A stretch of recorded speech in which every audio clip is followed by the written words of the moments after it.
Pastor's Corner devotional, starting a new devotional series this week, and it's the idea of what it means to rest and how we are sometimes too addicted to being busy.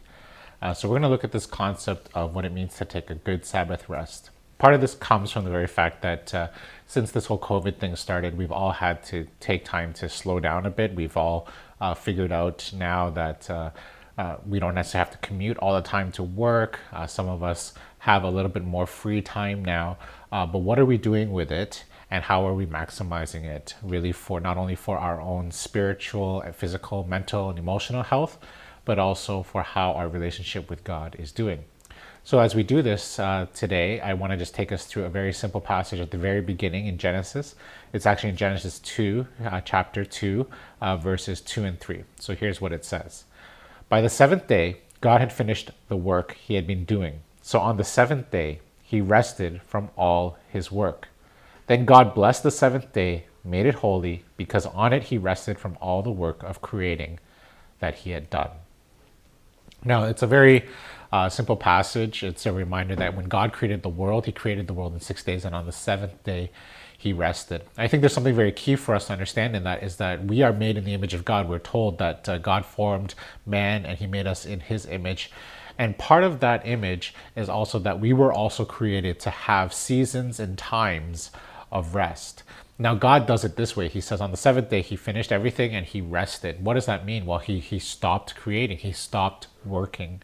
And then because we're created in his image, we have to consider then what it means for us. So most of us, we work, we have jobs, or we study, and that can be a very long and tedious thing. Some of us put in not only 8-hour days, but some of us put in 12-hour days. Some of us put in 6 days a week. Some of us are even on call 24/7. And some of us, when we study, we just need to keep going with exams coming up or whatever it is, and we've lost this rhythm of what it means to rest. On top of that, the other thing that I think has happened with us, for many of us, is the challenge that we become busy. And when we become busy, we don't realize what the busyness is. So things like driving the kids to and from their various activities, the fact that I have meetings late at night, or even for some of you who serve at church, not only do you work full-time jobs, but then all of a sudden on the weekend, there's church meetings that you have to attend. So where is this thing called rest? And why is this thing called busyness overriding our lives? This COVID time for me personally has been a time for me to reflect on how my own busyness and what that means for me. I like to keep busy. I'm a person who has what I call shark syndrome.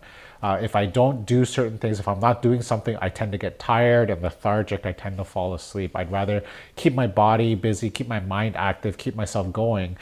So this is why I do extra things around the house, or I'll do some extra gardening, or I'll even go work out, things like that keep my mind occupied, that keep my body physically moving.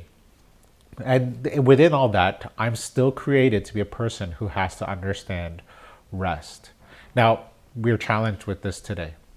We have all this time, some of us more time than others, but the idea is that we are still created to rest. And as we explore this devotional series, I want us to consider what it means for us that we are sometimes addicted to being busy, where we are also created to have seasons and times of rest. So that's what we're going to explore in this coming devotional series. So my challenge this week, is it okay to nap?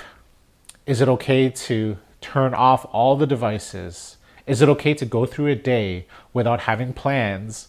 Is it okay to try to not be as busy as we are always tend to be? That's the challenge this week. That's the challenge with this devotional series. So I hope that's an encouragement. I hope that raises some questions as we explore what it means to rest. That's it for me this week on Pastor's Corner. Love and peace. We'll see you next time.